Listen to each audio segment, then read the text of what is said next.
শুভ সকাল বন্ধুরা। আশা করি তোমরা প্রত্যেকে যে যেখান থেকে আমার ভিডিওটি দেখছো ঈশ্বরের আশীর্বাদে প্রত্যেকে খুবই ভালো আছো এবং সুস্থ আছো। আমিও বেশ আছি। উদিতার হ্যাপি ফ্যামিলিতে আরও একটি নতুন ভিডিওর সাথে আমার সকল বন্ধুদের জানাই অনেক অনেক ভালোবাসা এবং ওয়েলকাম।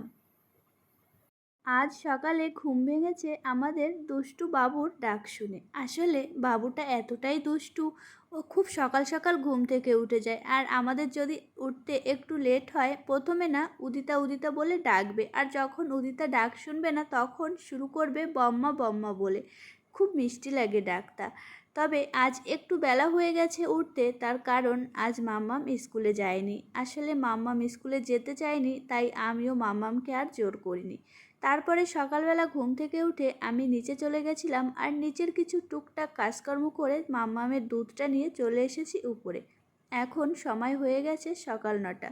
মাম্মামকে ব্রাশ করিয়ে দিয়েছি। মাম্মাম কিন্তু মাম্মামের দুধটা নিজেই খেয়ে নিচ্ছে, আর এই সুযোগে আমি কিন্তু আমার ঘরের বিছানাটা ভালো করে গুছিয়ে নিয়েছি। আমার যে সকল বন্ধুরা এখন আমার ভিডিওটি দেখছো, অবশ্য ভিডিওটিতে লাইক দিতে ভুলে গেছো। সেই সকল বন্ধুদের কাছে অনুরোধ করছি, ভিডিওটি দেখার শুরুতে অবশ্যই একটি লাইক দিয়ে দেখা শুরু করো এবং ভিডিওটি দেখা শেষে মিষ্টি করে একটি কমেন্ট করে জানিও আমার ভিডিওটি তোমাদের কেমন লাগলো।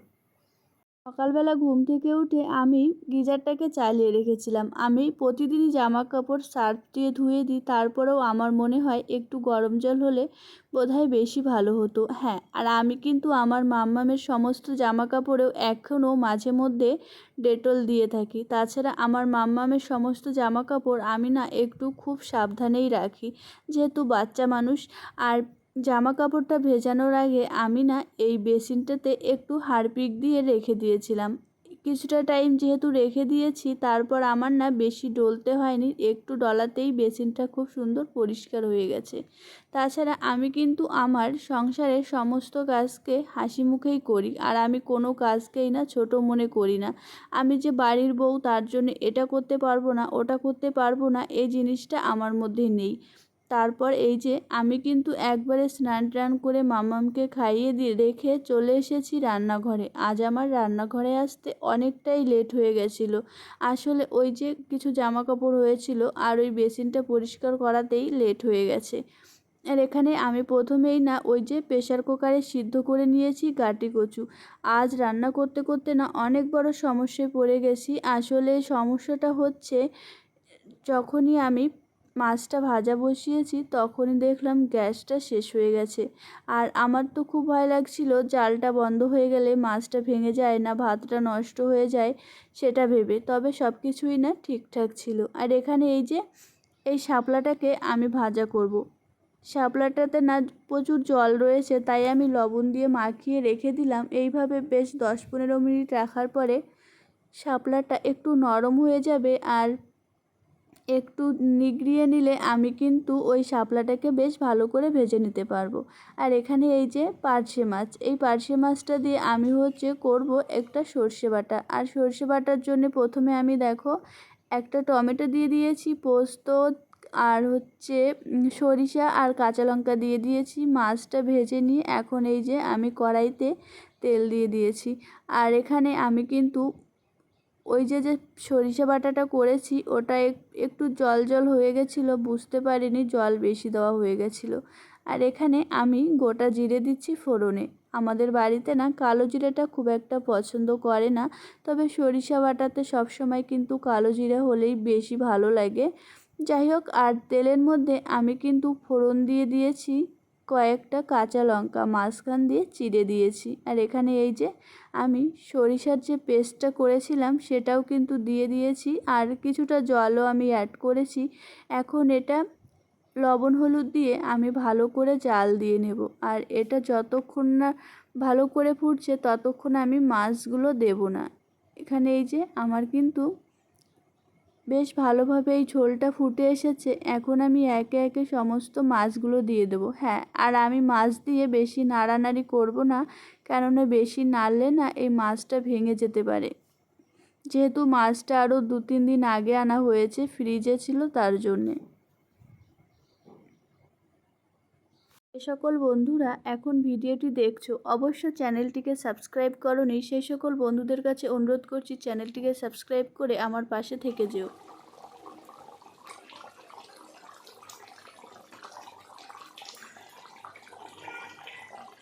আমার পার্শে মাছের সর্ষে বাটাটা হয়ে গেছে। মাছটা কিন্তু দেখতে যতটা সুন্দর হয়েছে খেতেও ঠিক ততটাই সুন্দর হয়েছিল। আর নামানোর আগে আমি কিন্তু একটু সরিষার তেল দিয়ে নামিয়ে দিয়েছি। Hello everyone, good evening. দেখো আমি হচ্ছে মাম্মামকে পড়াতে বসেছিলাম। মাম্মামকে পড়াতে পড়াতে না আমার ভাই ফোন করেছে, ভাইয়ের সাথে আমি ফোনে কথা বলছিলাম।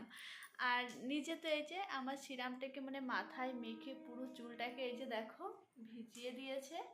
তারপর আবার এই যে টিপ নিয়ে বসেছে। এই কি করছিস এগুলো? এটা খেলা করার জিনিস? এটা নষ্ট হচ্ছে না?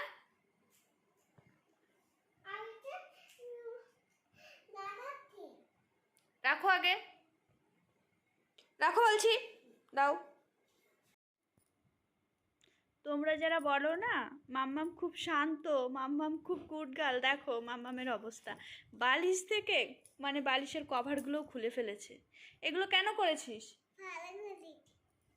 দেখা, এখানে তাকা। এগুলো কেন করেছিস? ভালো করেছিস। ওইগুলো কে করবে এখন? উদিতা। ঠিক আছে, তাহলে এগুলো করে ফেল, দেখি কেমন করতে পারিস। পাক্কা বৌদি, আমার পাক্কা বৌদি।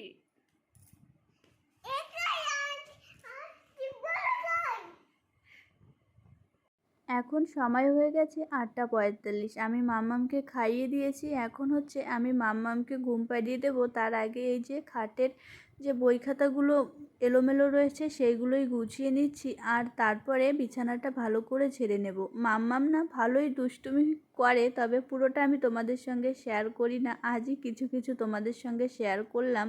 তবে আরও একটা জিনিস তোমরা ভিডিওর শেষে দেখতে পাবে। আর মাম্মামের পাপার বলাই রয়েছে আমার মাম্মাম দুষ্টুমি করুক আর যাই করুক, কোনো জিনিস নষ্ট করলেও তুমি ওকে কখনো কিছু বলবে না, কেননা ও বাচ্চা মানুষ, ও তো দুষ্টুমি করবেই। জানো মাম্মাম একবার আমার একটা ফোনকে স্নান করিয়েছিল।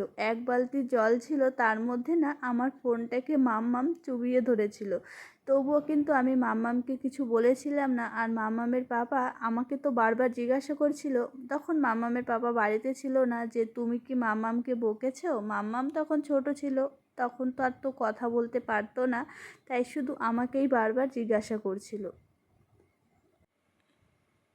এই হলো মাম্মামের আরও একটা দুষ্টুমি। আসলে মাম্মাম না প্রথমে টিপগুলোকে সারা মুখে লাগিয়েছে, আমি আবার সেটা ঠিক করে ওই টিপের পাতায় লাগিয়ে রেখেছি। সেখান থেকে আবার বের করে যখন ঘুমোবে তার আগে এটাতে লাগিয়েছে। আমাকে বলেছে তুমি এটা কিছু করবে না, এটা যেন এইরকমই থাকে, তাই আমি আর কিছু করিনি। আর ও এটা আমি যদি এখান থেকে তুলে নিই তাহলে হয়তো বা ও কান্নাকাটি করতে পারে। আর কান্নাকাটি করলে তো মানে আর কি বলবো, খুবই কান্নাকাটি করবে, তার জন্য আমি তুলিনি, বাচ্চা মানুষ। যাই হোক, আমি ভিডিওটি এখানেই শেষ করছি, আর বেশি বড় করছি না। এই ভিডিওটি না আমার কালকে আর শেষ করা হয়েছিল না, তাই আমি এইটার ভিডিও এই যে সকালবেলা করছি, করেই এখন আমি এডিটিং করব। এডিটিং করে তারপর হচ্ছে আমার ভিডিওটি পোস্ট করব। যাই হোক, আমার ভিডিওটি তোমাদের কেমন লাগলো অবশ্যই একটি কমেন্ট করে জানিও। আর এইভাবেই ভালোবাসা দিতে থেকো, আমিও তোমাদের পাশে আছি। দেখা হচ্ছে আগামীকাল আরও একটি সুন্দর ভিডিওর সাথে। ততক্ষণ পর্যন্ত তোমরা ভালো থেকো।